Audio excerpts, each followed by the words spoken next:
Beatriz sintió cómo la ballena de su corsé se quebraba contra sus costillas justo en el momento en que su esposo paseaba a su amante frente a la mesa del ponche. La humillación, pensó Beatriz, olía exactamente a lavanda barata y a ginebra rancia. Sonrió, y notó el sabor a sangre de tanto morderse el interior de la mejilla. Sobrevivir a ese matrimonio nunca había tenido que ver con la elegancia. Tenía que ver con la resistencia ciega y terca. Desde el gran candelabro caía cera derretida, una lágrima lenta y ardiente que falló el hombro de Beatriz por apenas un dedo de distancia. Ella no se movió ni un músculo. El salón de baile de Oakhaven era una caja sofocante de espejos dorados y aristócratas acalorados que apestaban a carne asada, lana húmeda y el sudor nervioso de hombres ambiciosos. En el centro de todo estaba Gideon, el duque de Oakhaven, su esposo desde hacía 4 años.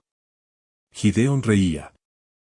Era una risa fuerte, casi un rebuzno, que vibraba por encima del cuarteto de cuerdas y cortaba el murmullo educado del salón. Se inclinó y le susurró algo al oído a una mujer que, desde luego, no era su esposa. Lidia. Y Lidia no era ningún secreto. No estaba escondida en una casa de la ciudad ni la visitaba a escondidas, al amparo de la noche. No, Gideon la había hecho entrar por la puerta principal de su propia mansión, con la mano de Lidia enredada en su brazo, dejando a Beatriz clavada como un mueble no deseado junto a la fila de recepción. Lidia llevaba un vestido de seda color melocotón que se pegaba a su cuerpo de una manera que la armadura rígida de terciopelo pesado de Beatriz jamás podría lograr. Lidia se veía suave. Se veía como una mujer a la que la tocaban con cariño. Beatriz, en cambio, se sentía como una estatua de mármol olvidada en pleno invierno, fría, quebradiza, filosa y completamente decorativa. Un dolor agudo floreció bajo las costillas de Beatriz. La ballena rota del corsé se le clavaba más hondo con cada respiración, un recordatorio físico de su asfixiante realidad. Bebió un trago de vino.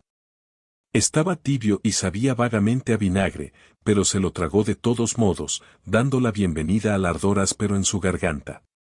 Está haciendo un espectáculo absolutamente ridículo de sí mismo, murmuró Lady Margarita, apareciendo junto al codo de Beatriz como un fantasma juzgador envuelto en tafetán malva. Margarita olía a naftalina y a menta. Beatriz mantuvo la mirada fija en algún punto lejano. Solo está entreteniendo a una invitada, Margarita, dijo. Entreteniendo. Tiene la mano tan abajo en su espalda que me sorprende que no le esté revisando la costura del vestido, Margarita resopló, y su mirada recorrió el salón catalogando quién los observaba. Todos los observaban. Los susurros recorrían la multitud como ratones dentro de las paredes. Beatriz sintió el calor de un rubor trepando por su cuello y se odió a sí misma por eso. Quería estar por encima de todo aquello. Quería ser la duquesa helada e intocable a la que no le importaba nada el tropiezo patético de un hombre que ni siquiera le gustaba. Pero la realidad era más complicada. No era el corazón lo que le dolía. Era el peso sofocante del desprecio. Era la forma en que el lacayo apartaba la mirada cuando ella pasaba. Era la forma en que las demás esposas le sonreían con esa lástima empalagosa y nauseabunda. Vio a Gideon besar la coronilla de Lidia, ahí mismo, frente a 300 de sus pares.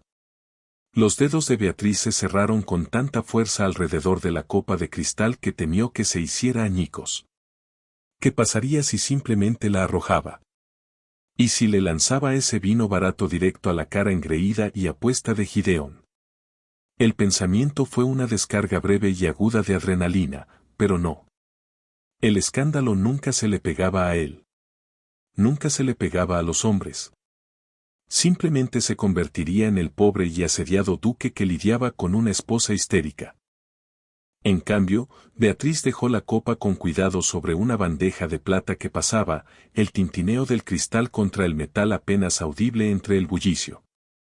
Necesito tomar aire, dijo Beatriz, con la voz tensa, raspando su garganta al salir. No te atrevas a retirarte, siseó Margarita, sujetando la muñeca de Beatriz con una fuerza sorprendente. Sus nudillos estaban nudosos, pero su agarre era como el de una tenaza de hierro. Si sales de este salón, les entregas la victoria. Quédate aquí y haz que te miren. Haz que vean lo que él está desechando. No soy un cerdo premiado en la feria del condado, Margarita, espetó Beatriz, apartando el brazo. El terciopelo de su manga le rozó la piel con dureza. No necesito que me exhiban. Le dio la espalda a la pista de baile. No salió corriendo, eso habría sido demasiado dramático, demasiado fácil de burlar. Caminó con una lentitud agonizante, forzando los hombros hacia atrás, ignorando el dolor punzante en el costado.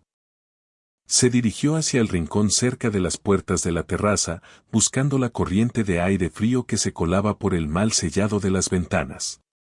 Justo cuando llegó a la sombra de las pesadas cortinas, escuchó la voz de Gideon llamándola. Beatriz, querida. Se detuvo. El aire de sus pulmones se convirtió en ceniza. Se dio la vuelta despacio. Gideon caminaba hacia ella, arrastrando a Lidia de la mano. La multitud se abrió como un mar de sedas y paños, dejando espacio para el espectáculo. Los ojos de Gideon brillaban de malicia. No le bastaba con tener a Lidia ahí. Necesitaba obligar a Beatriz a reconocerlo. Necesitaba verla inclinar la cabeza.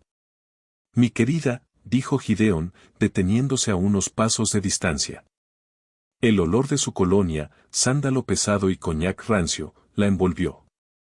Me di cuenta de que no te he presentado formalmente a la señorita Lydia Beaumont. Me ha estado contando las historias más fascinantes sobre sus viajes por el sur. Lidia hizo una reverencia demasiado superficial. Alzó la vista hacia Beatriz por debajo de sus pestañas oscuras y espesas. Había un desafío ahí, una arrogancia cruel y juvenil. Su gracia, murmuró Lidia, con la voz como miel derramada sobre grava. Es un honor. Beatriz observó a la muchacha. Notó el ligero temblor en sus manos, el trago nervioso. La chica jugaba un juego peligroso, envalentonada por la falsa seguridad del favor de Gideon. Señorita Belmont, dijo Beatriz con suavidad, su voz sonando distante hasta para ella misma. Confío en que las habitaciones sean de su agrado. Las corrientes de aire del ala este pueden ser bastante severas para quien no está acostumbrado a espacios tan grandes. La sonrisa de Lidia titubeó una fracción de segundo. La mandíbula de Gideon se tensó. Lidia está muy cómoda, soltó Gideon, colocándose ligeramente delante de su amante, un gesto protector que golpeó a Beatriz como una bofetada. Yo mismo me he encargado de eso. Qué minucioso de tu parte, respondió Beatriz sin parpadear.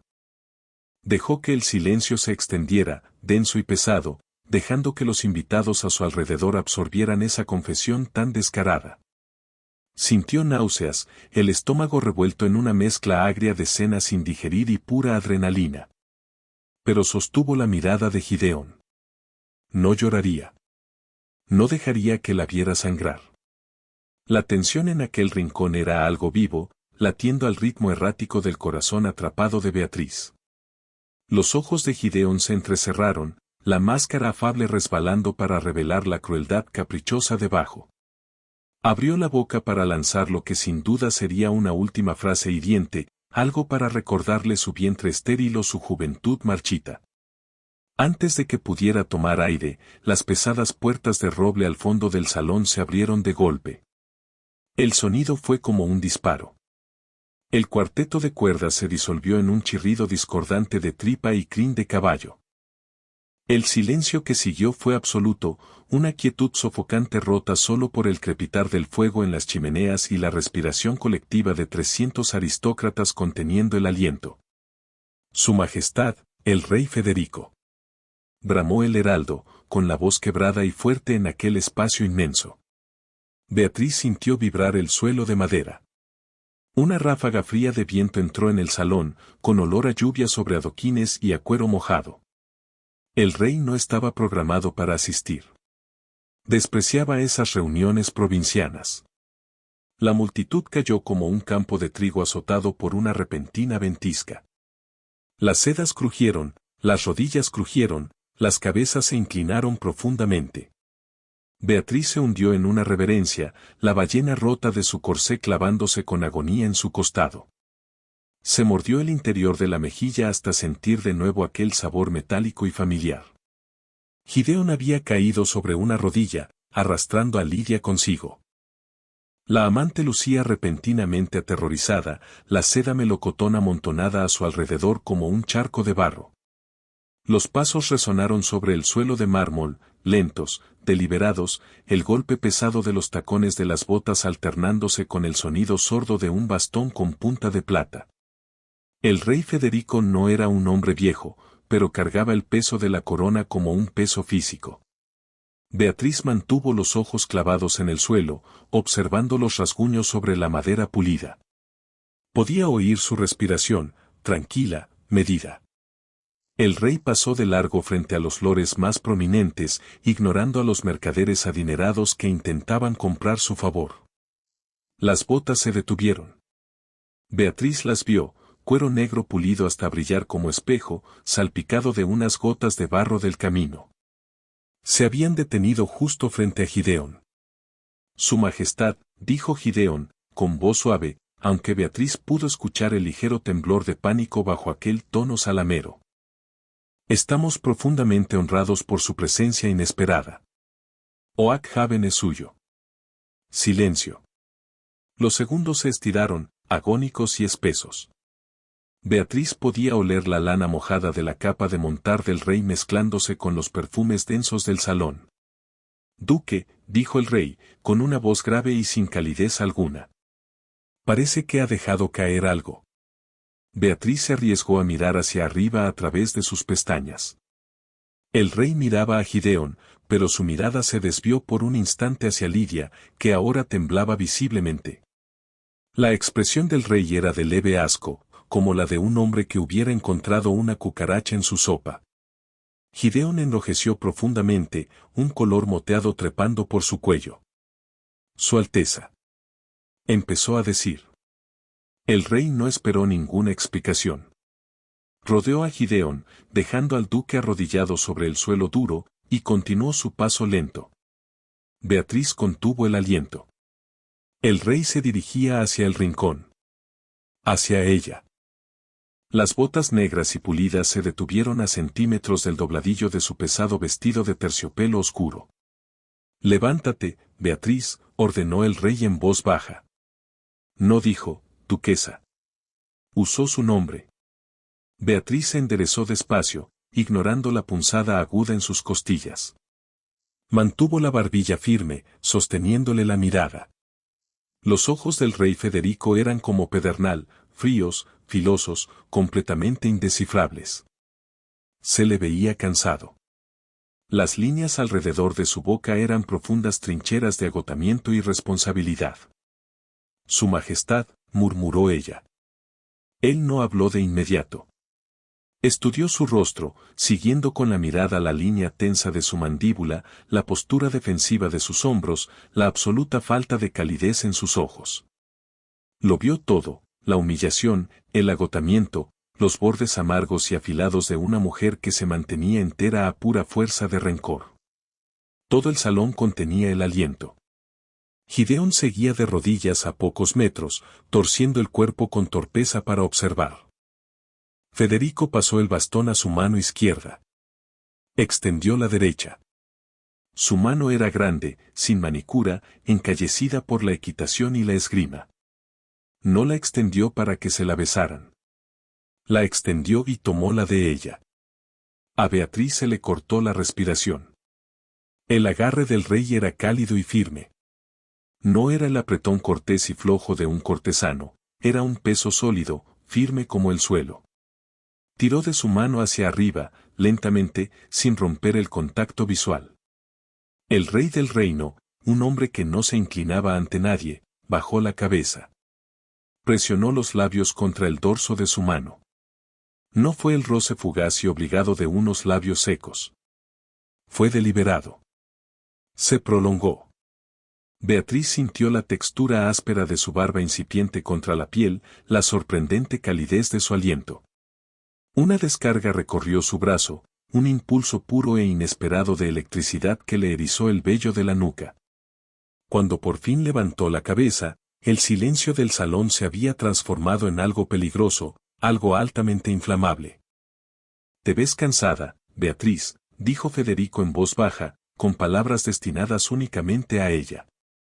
«Encuentro agotadora la compañía, Majestad», respondió ella, las palabras escapándose antes de que su mente cínica pudiera filtrarlas. Era una honestidad casi traicionera. La comisura de la boca del rey se movió apenas, una sonrisa microscópica, casi invisible. «En efecto», murmuró. Entonces giró la cabeza y miró por encima del hombro hacia Gideon. El duque tenía la boca ligeramente abierta, el color completamente drenado de su rostro. Lidia, la amante, parecía a punto de desmayarse. Federico volvió a mirar a Beatriz. No soltó su mano. De hecho, su pulgar recorrió lentamente sus nudillos, un gesto pequeño e íntimo que envió una nueva oleada de calor por sus venas heladas. «Camina conmigo», ordenó el rey. No fue una petición. Se dio la vuelta, colocando la mano de ella firmemente en el hueco de su brazo, obligándola a caminar a su lado. No miró a Gideon al pasar. No reconoció a nadie. Simplemente caminó hacia las puertas principales, sacando de aquel salón sofocante a la duquesa deshonrada y desechada, dejando al duque de Oakhaven arrodillado en el suelo junto a su amante, ahogándose en el silencio asfixiante de su propia ruina. Beatriz no miró atrás. Por primera vez en 4 años, el dolor en sus costillas dejó de importarle en absoluto. Las corrientes frías del corredor besaron la piel enrojecida del cuello de Beatriz. Las pesadas puertas de roble se cerraron con un chasquido, cortando el bullicio caótico del salón como el filo de un cuchillo de carnicero.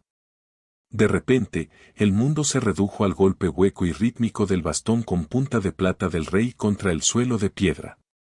Él caminaba rápido. No se volvió para ver si ella lo seguía, su mano simplemente se deslizó hasta enlazar el brazo de Beatriz con más firmeza. Ella prácticamente trotaba para seguirle el paso, mientras las faldas de terciopelo se aferraban a sus tobillos como arena mojada. La ballena rota del corsé se clavaba en su costilla flotante con cada paso, un recordatorio caliente y punzante de sus límites físicos. Quería soltarse. Quería detenerse y exigirle que le explicara exactamente qué juego estaba jugando. Pero una parte más profunda y oscura de ella, la parte que había pasado 4 años tragando humillaciones diarias como vidrio molido, disfrutaba de la destrucción absoluta que acababan de dejar atrás. Gideon seguía de rodillas. Se aferró a esa imagen, dejando que alimentara el fuego amargo en su pecho. Esquivaron la escalera principal, cortando camino por los pasillos de servicio. El aire allí olía a jabón de lejía, yeso húmedo y cebolla asada. Una criada de cocina se aplastó contra la pared de piedra rugosa cuando pasaron a toda prisa, los ojos abiertos como platos, dejando caer una pila de sábanas a sus pies. Federico ni siquiera la miró. Empujó una pesada puerta de caoba al final del ala este, el despacho privado de Gideon. La habitación era sofocantemente masculina, apestando a humo de puro caro y a cuero aceitado. Las cortinas gruesas y oscuras estaban cerradas contra la noche. La chimenea estaba apagada, el aire dentro estancado y helado. Federico soltó su brazo.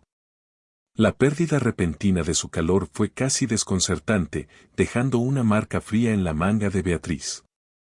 Caminó directamente hacia las jarras de cristal en una mesa lateral, su cojera más pronunciada ahora que ya no actuaba para una multitud. No le preguntó qué prefería.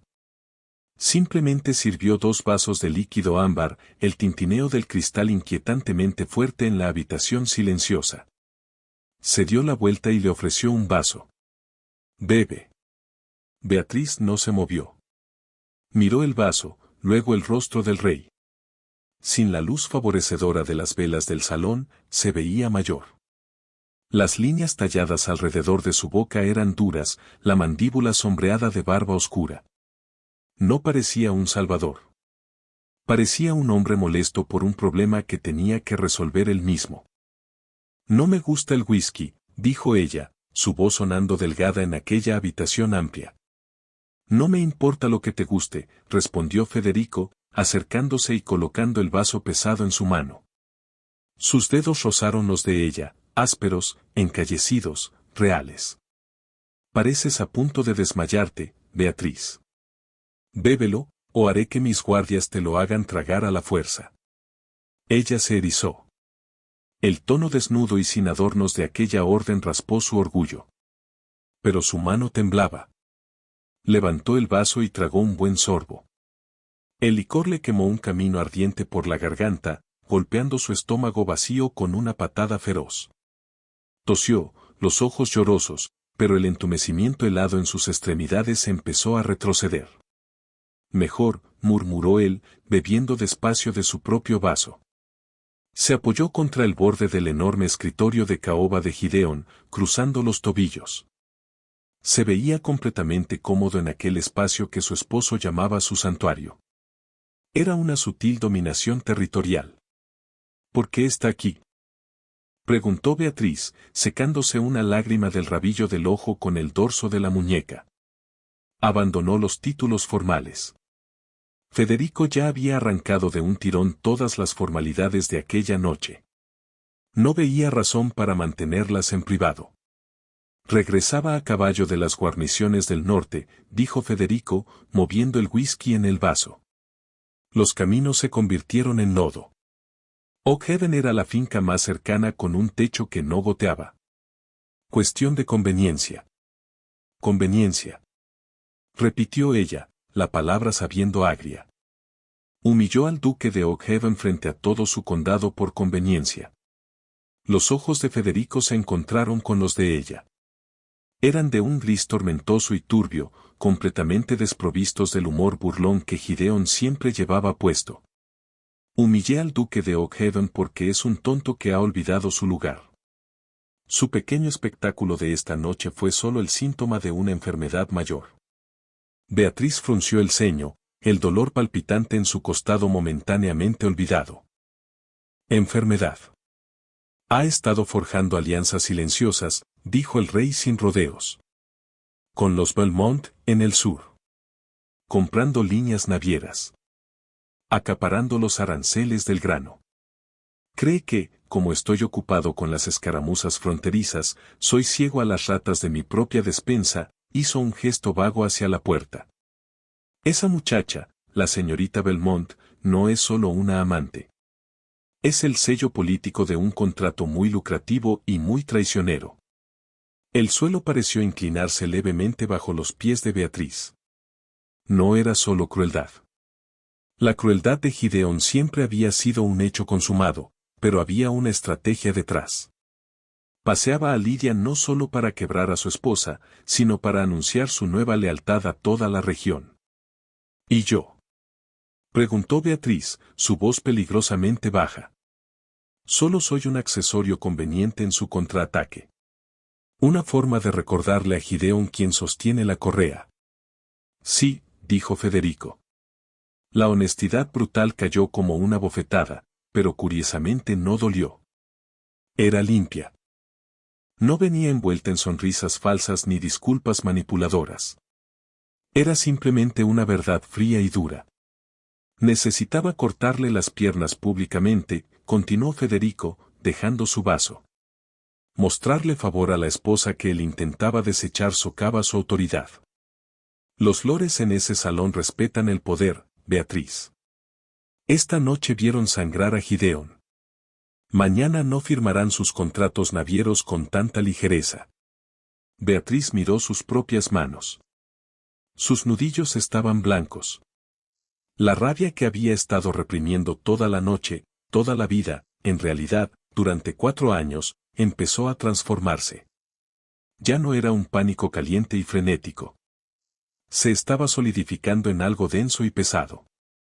Entonces, susurró, levantando la vista hacia él. Me besó la mano para librar una guerra comercial. Federico la estudió durante un largo momento. El silencio se espesó con el olor a papel viejo y licor fuerte.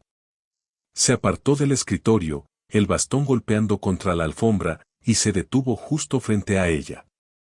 Era lo bastante alto como para que ella tuviera que inclinar la cabeza hacia atrás para sostenerle la mirada. Te besé la mano, Beatriz, dijo, bajando la voz una octava, porque te he visto de pie en ese salón durante 3 horas, desangrándote en silencio mientras ese cerdo arrogante paseaba su ambición en un vestido melocotón. Lo hice porque tu esposo es un traidor. Pero, sobre todo, lo hice porque quería ver si todavía tenías pulso. Respirar se había convertido en un lujo que Beatriz ya no podía permitirse. Intentó inhalar para formular alguna respuesta cortante ante el atrevimiento del rey, pero sus pulmones chocaron contra un muro de presión agonizante. La ballena ya rota del corsé, que se clavaba en su carne, se desplazó violentamente al tensarse. Un pinchazo agudo y blanco de dolor le atravesó las costillas. Jadeó y soltó el vaso de cristal, que golpeó la gruesa alfombra persa con un ruido sordo, derramando licor ámbar sobre los patrones tejidos. Se aferró al respaldo de un pesado sillón de cuero, los nudillos blancos como huesos, la visión desdibujándose en los bordes. Beatriz. La voz del rey perdió su tono distante. Sus manos estaban sobre los hombros de ella al instante, grandes y pesadas, sosteniéndola mientras sus rodillas amenazaban con doblarse. Estoy bien, masculló ella entre dientes apretados, intentando apartarse, su orgullo feroz en guerra con la náusea del dolor. Volvió a sentir el aroma de él, cuero, lluvia, y el tenue dejo metálico del acero frío. Estás mintiendo, espetó Federico, sin soltarla. Deslizó las manos por sus brazos, sintiendo la rigidez antinatural de su postura. Has estado sosteniéndote como un cristal a punto de quebrarse desde que entré a ese salón. ¿Qué es? Te golpeó. La furia cruda en la voz del rey la sorprendió. No era la ira política y calculada con la que había hablado momentos antes. Era violenta, inmediata. No. Jadeó ella, la cabeza cayendo hacia adelante. El sudor perlaba sus sienes, arruinando su peinado cuidadosamente prendido. No, es mi vestido. La ballena se rompió hace 1 hora. Federico maldijo, una palabrota tosca de taberna que no pertenecía al despacho de un duque. No dudó. La giró, no con delicadeza, sino con una eficiencia firme y práctica, obligándola a mirar hacia la pared. Sujétate al sillón, ordenó. No puede hacer esto, protestó Beatriz, el pánico floreciendo sobre el dolor. Todas las reglas estrictas de su existencia entera le gritaban. Un hombre que no era su marido, que no era su doncella, el rey del reino, desatándole el vestido en una habitación oscura. Era su ruina. Su majestad, por favor, solo necesito buscar a mi doncella. Tu doncella probablemente está chismeando en la cocina, y si respiras una vez más de forma tan superficial, vas a perforarte un pulmón, la interrumpió Federico. Ella escuchó el sonido metálico distintivo de una hoja siendo desenvainada. Se congeló, aterrada. ¿Qué está haciendo? Quédate quieta. Sintió el peso del corpiño de terciopelo siendo tensado contra su espalda. Luego, el deslizar del metal frío contra los cordones de seda gruesa. Él no se molestó en desatarlos. Usó una daga, probablemente el pequeño y malicioso cuchillo de bota que ella ni siquiera había notado que llevaba. Cortó hacia arriba en un solo movimiento suave y violento. Los cordones de seda gruesa se abrieron con un desgarro suave. El alivio repentino del aire entrando en sus pulmones fue tan profundo que la mareó. La presión agonizante desapareció, dejando atrás un dolor sordo y palpitante, y el escalofrío del sudor frío contra su piel. El pesado vestido de terciopelo se aflojó al instante, colgando de sus hombros como una vela desinflada. Beatriz se desplomó hacia adelante sobre el respaldo del sillón, tomando bocanadas de aire enormes y temblorosas. Cerró los ojos. Las lágrimas humillantes que había contenido toda la noche finalmente escaparon. No sollozó. Simplemente respiró, dejando que las lágrimas silenciosas trazaran surcos entre los polvos de su rostro. Federico se quedó de pie detrás de ella. No dijo nada. No ofreció consuelos vacíos. Simplemente esperó, dándole la dignidad de recuperarse en silencio. Ella escuchó el suave chasquido de la daga deslizándose de vuelta a su funda. Después de un largo minuto, Beatriz se enderezó. Mantuvo la espalda hacia él, sujetando los bordes del corpiño arruinado contra sus hombros. Se sentía expuesta, en carne viva, no solo físicamente, sino también por dentro. Gracias, susurró, con la voz áspera. Eres una tonta, respondió Federico. Ella se giró de golpe, apretando el terciopelo contra su pecho, los ojos encendidos. Disculpe. Usted se quedó ahí parado una hora, dejando que un pedazo de ballena se le enterrara en los órganos, solo para no darles la satisfacción de verlo flaquear. Federico cruzó los brazos, apoyándose contra el escritorio. Se veía enfadado, pero la ira no iba dirigida a ella. Iba dirigida a la situación. La resistencia no siempre es una virtud, Beatriz. A veces es solo una manera más lenta de morir. Soy la duquesa de Oakhaven, escupió ella el título, con sabor a ceniza. Si muestro debilidad, se me echan encima como buitres. Usted lo sabe. Usted juega el mismo juego. Yo no juego, dijo Federico en voz baja. Yo gobierno. Hay una diferencia. Dio un paso hacia ella. Beatriz instintivamente retrocedió, el talón golpeando la base del sillón. Él se detuvo, reconociendo el miedo, y su expresión se suavizó una fracción microscópica. Gideon está acabado aquí, dijo Federico, cambiando de tema con deliberada rapidez. Para mañana por la mañana, cada lord de este condado sabrá que la corona le ha dado la espalda. Sus acreedores le cobrarán las deudas. Los Bauman probablemente retirarán a su hija antes de arriesgarse a asociarse con un barco que se hunde. Beatriz tragó con dificultad.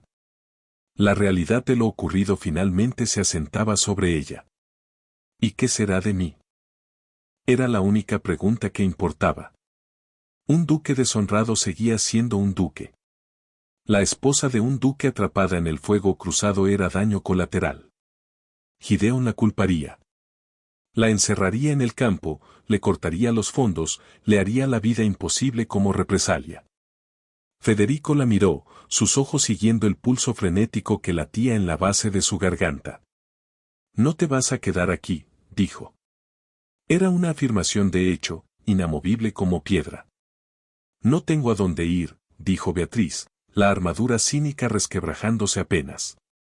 Mi familia ya no existe. Mi dote le pertenece a él. Tu dote estaba ligada a un hombre leal a la corona, replicó Federico con suavidad. Ya que pienso hacer investigar a Gideon por traición, sus bienes serán congelados. Y en cuanto a dónde irás, extendió la mano lentamente esta vez, avisando el movimiento para que ella no se sobresaltara. Tocó el borde del terciopelo que ella sujetaba, sus nudillos rozando la clavícula de Beatriz. La reina viuda necesita una nueva primera dama de cámara. Federico murmuró aquello con la mirada fija en el lugar donde su mano descansaba sobre la piel de ella, antes de subir de nuevo hasta sus ojos. Requiere de una mujer de constitución de hierro. Alguien que entienda a las víboras de la corte y que se niegue a ofrecerse para su entretenimiento. Beatriz lo miró fijamente. Primera dama de cámara. Era uno de los cargos más altos que podía ocupar una mujer. Venía con ingresos independientes, aposentos en el Palacio Real y una protección social absoluta. Era una tabla de salvación. ¿Por qué? Preguntó ella, la voz temblando. ¿Por qué hace esto por mí? El pulgar de Federico acarició la tela de terciopelo.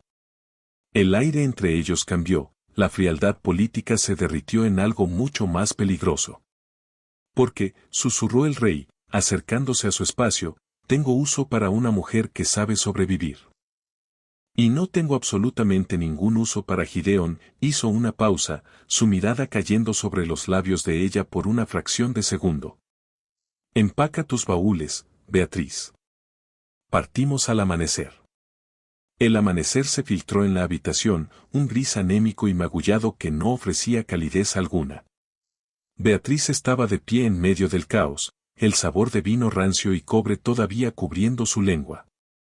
Su doncella, una joven aterrorizada llamada María, doblaba camisones de lino con manos temblorosas y apresuradas. Motas de polvo bailaban en la luz pálida, alteradas por el arrastre urgente de pesados baúles de cuero sobre la alfombra.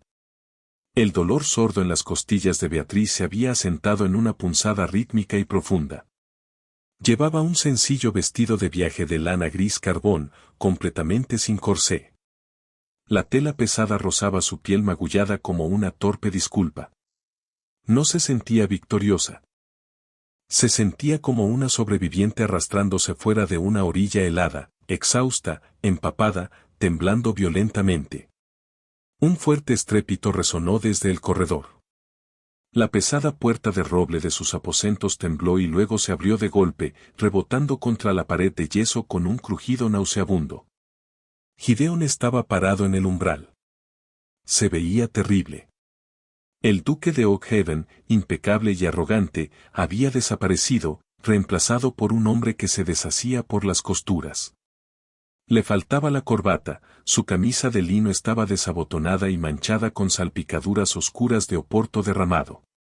El cabello le colgaba en mechones grasientos y desordenados sobre la frente. Olía intensamente a miedo frío, sudor agrio, y el mordisco áspero de licor digerido. «Fuera», le gruñó Gideon a la doncella. María dejó caer una pila de enaguas y salió corriendo junto a él, prácticamente trepando el marco de la puerta para escapar de la habitación. Beatriz no se inmutó. Caminó con calma, recogió las enaguas caídas y las dobló con una lentitud deliberada y exasperante. «No te vas», dijo Gideon. Su voz sonaba ronca, despojada de su habitual autoridad retumbante. Entró en la habitación, dando una patada a una zapatilla de terciopelo abandonada en su camino. «Te lo prohíbo. Vas a deshacer esos baúles. Te vas a lavar la cara y vas a bajar al comedor». Beatriz colocó la ropa doblada dentro del baúl y cerró la pesada tapa de bronce. El cierre encajó con un clic definitivo y seco. «No hay comedor, Gideon», dijo por fin, girándose para encararlo. Su voz carecía de emoción, plana y seca como pergamino viejo.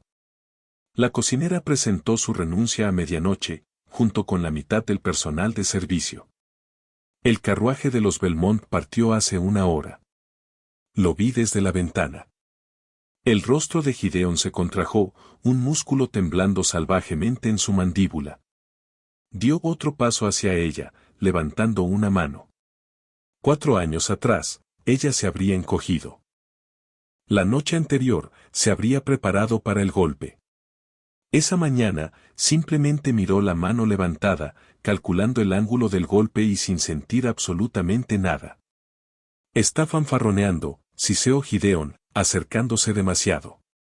Su aliento era caliente y fétido. «El rey está jugando un juego político, Beatriz, y tú eres lo bastante estúpida como para creer que eres el premio. Te usará para avergonzarme, y luego te arrojará a los lobos». «Tal vez», concedió Beatriz con suavidad. No retrocedió. Dejó que él se cerniera sobre ella. «Pero su carruaje espera en el patio. El tuyo, en este momento, lo está confiscando el alguacil». La verdad lo golpeó como un puñetazo físico. Gideon retrocedió medio paso tambaleándose, los ojos recorriendo la habitación con desesperación, como buscando una salida de su propia vida arruinada. «Eres mi esposa», dijo, las palabras saliendo desesperadas, aferrándose a algo. «Ante Dios y ante la ley, me debes obediencia». «Yo te debía lealtad», lo corrigió ella, la voz bajando a un susurro áspero. Dio un paso hacia él, dejándole ver el vacío absoluto donde antes vivía su miedo. «Y te la di». Me quedé de pie en tus salones helados. Sonreí a tus amigos condescendientes. Sangré dentro de mi propia ropa mientras paseabas a tu caballo por mi hogar.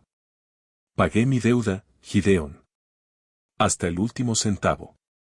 Alcanzó su capa de viaje de lana, colgada sobre el respaldo de una silla.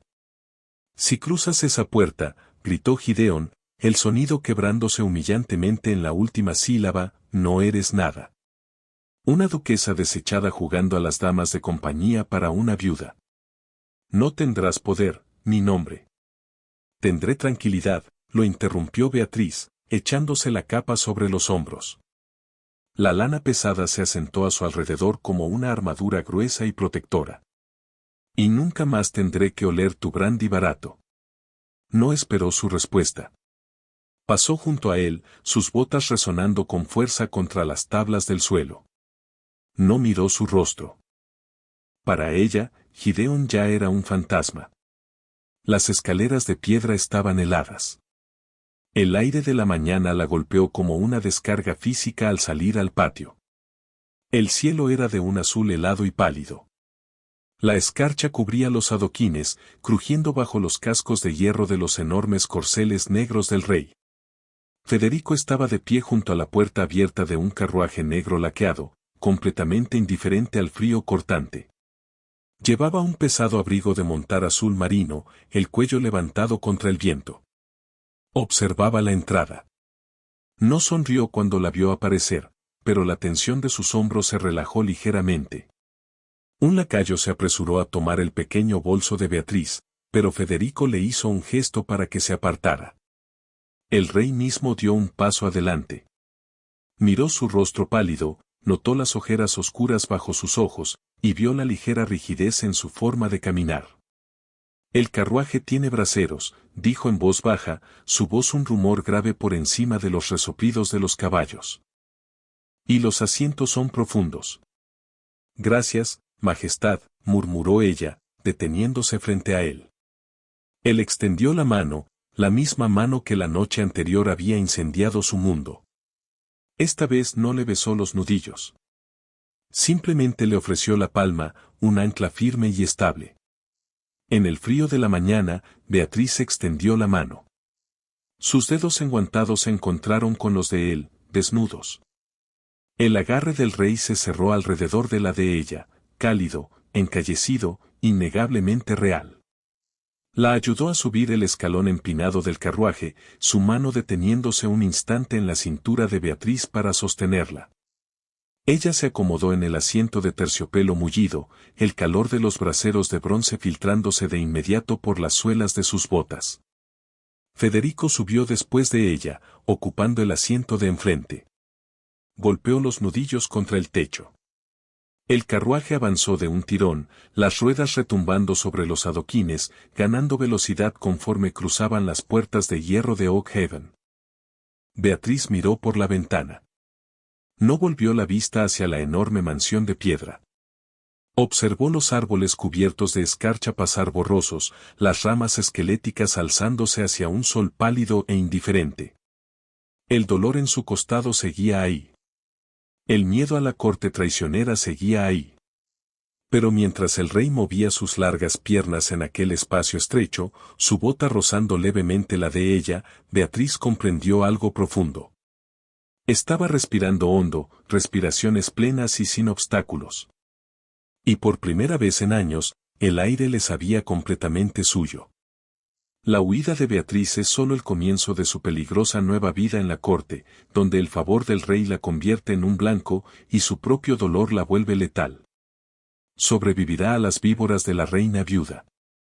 O la protección de Federico exigirá un precio que ella no pueda pagar. Si amaste este drama histórico tan profundo y realista, dale like a este video, compártelo con tus amigos amantes de las novelas románticas, y no olvides suscribirte para el próximo capítulo de la apasionante historia de Beatriz.